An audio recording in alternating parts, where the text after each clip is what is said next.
This is Shay M. Lawson, Esquire, and you are listening to A Minute of Your Time, a micro podcast helping creative entrepreneurs protect their passion and profits. Today's episode is going to be much longer than a minute, but it is going to be well worth it.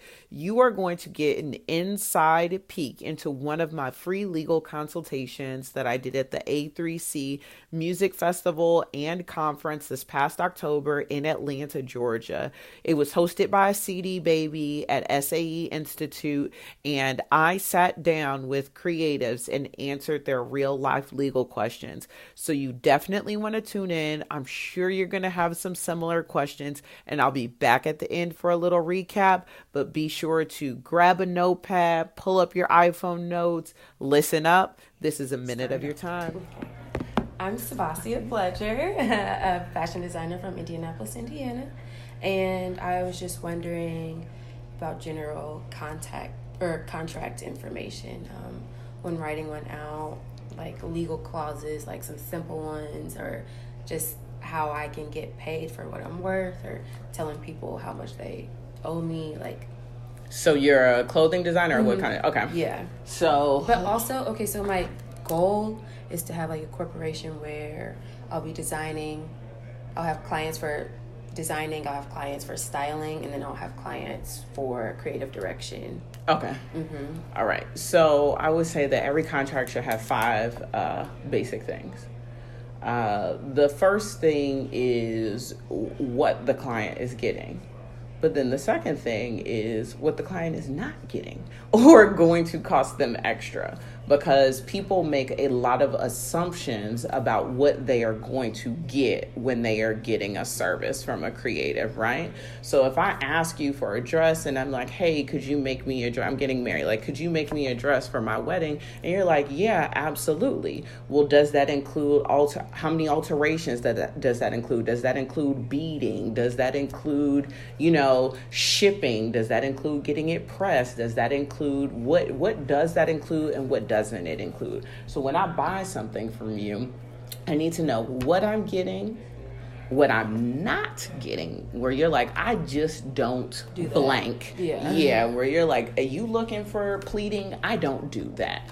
However, I have a third-party vendor I can connect you with if you're looking for so-and-so, and I would do that. And then, right. But you would not? I would, okay, yeah. Yeah. Mm-hmm. And for the things you don't do. And then the things where you're like, I do this, but it's going to run you some extra coins, sweetheart. And so those are the things that like, hey, you want lace appliques and you want Swarovski crystals. Like, you both, A, have to pay me for the crystals, and B, you need to pay me extra time for how much longer it's going to take me. Exactly. Yeah. So you want to, what you get, what you don't get, what's going to cost you extra.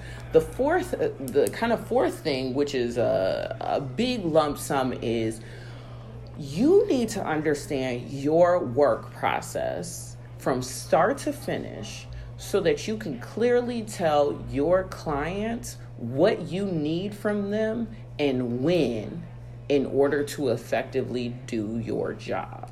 So that would be like their time given, when I need their deposit, all of that. You need to say, all right, in order to schedule your measurements, I need your initial deposit.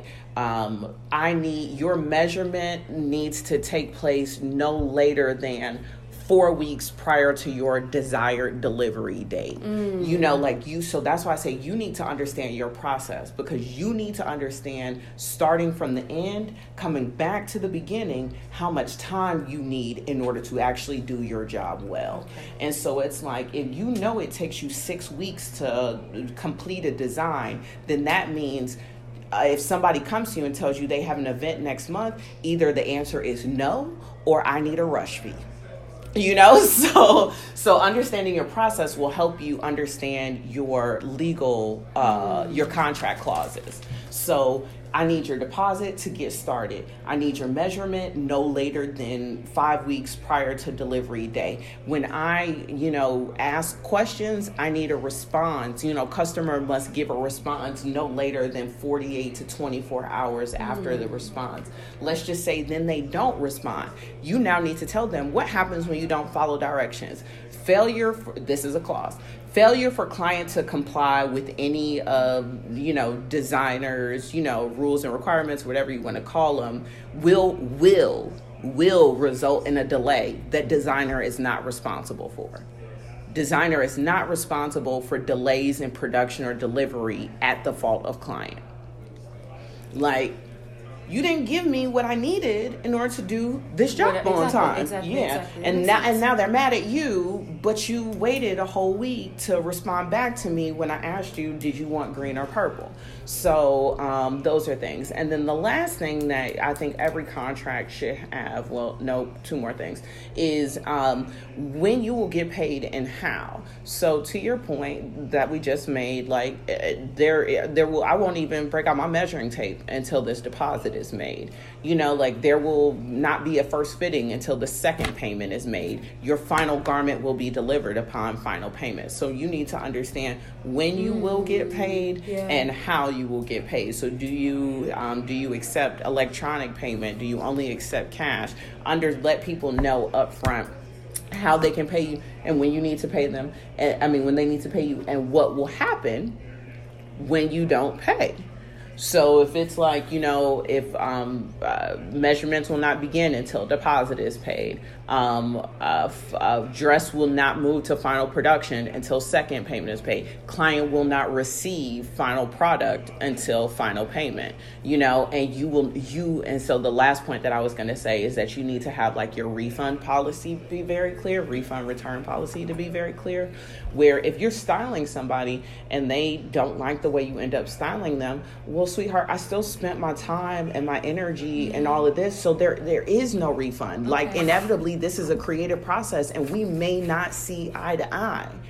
Will I produce a mood board with you? Will I have a consult with you beforehand so that I can see what your style may be? Absolutely. But if we do those things and then you're still not pleased, I still did my job, so I should get paid. So you need to know up front, they need to know up front, there is no return policy or refund policy, especially if you're making custom clothes. These items are custom, so there is no refund. I will work with you to make sure that this is to your liking, but because the orders are custom, there are no refunds. As it relates to styling, like this takes considerable time and energy. I will work with you beforehand in consultation and mood boards to ensure that you get your ideal desired look. However, because of the time it takes to do this, there are no refunds. So you want to make very clear up front what your refund policy is. Okay. So what I've gathered, we have what the client is and not getting, / what will cost extra, understanding my work process, and understanding basically the timeline of when the client will get things in return, when I will get things from them. And then we moved on to if the client doesn't comply with my rules I've set out, and then how I get paid, whether it's payments or full, and then the refund and return policy. Yep. And that'll keep you covered, from top to bottom. And so even if you figure out, my suggestion to you is to answer these questions for yourself, right? Exactly. Answer these questions for yourself. And then I don't know if you have a website or something like that. Okay. Yeah. So what I would do is, because they should, I hope they will have like a privacy policy in terms of use, those things that you see at the very bottom of websites, right? Yeah. For you, I would have like a purchaser policy or like a client policy where you don't have to have somebody sign this long drawn out document every time they want to work with you. But before they could click to purchase, click to sign up for your time, or even make the actual payment, let's just say that you do online invoicing and so they pay you via PayPal or something like that. Before they can even click to pay you, they need to click and say, I accept. You know how you click past all these things? I accept the terms. I am aware of and it would take them to the page that has all of this outlined. And then like maybe upon the confirmation of their purchase or upon the confirmation of their first date with you, again, give them an actual copy of these to be like, hey, I'm so excited to be working on blank with you. Please make yourself aware of our policies. Looking forward to our first meeting. So if you just finished listening to my question and answer at the A3C Music Festival with Savicia, who is a fashion designer, I'm sure you may be thinking to yourself, wow, she was in a consult with a lawyer, and instead of Shay as the lawyer giving her her own contract, she taught her how to write her own. Listen, as a creative, I know that sometimes every penny counts. The budget is going to be tight. I would rather teach you how to DIY something the right way to legally protect your passion and profits, save you a lot of heartache, a lot of headache, and keep money in your pocket than for you to guess, for you to go on Google, for you to pull some template that doesn't cover absolutely everything. Yes, I do want you to come to me and use my services, have me draft contracts for you, but sometimes that's just not fiscally just plausible at all. And that should not stop you from having your business in order. And that's the exact reason I have this podcast, is to help you along the way, to get you in a position to have the profits you deserve for your creative passions. So I hope you enjoyed this episode. Be sure you're subscribed on YouTube and following me on Instagram at Shay M. Lawson. You can always go to www.shaymlawson.com and get all of my free tools and resources for creative entrepreneurs just like you. Until next time, this is Shay M. Lawson, and this was A Minute of Your Time.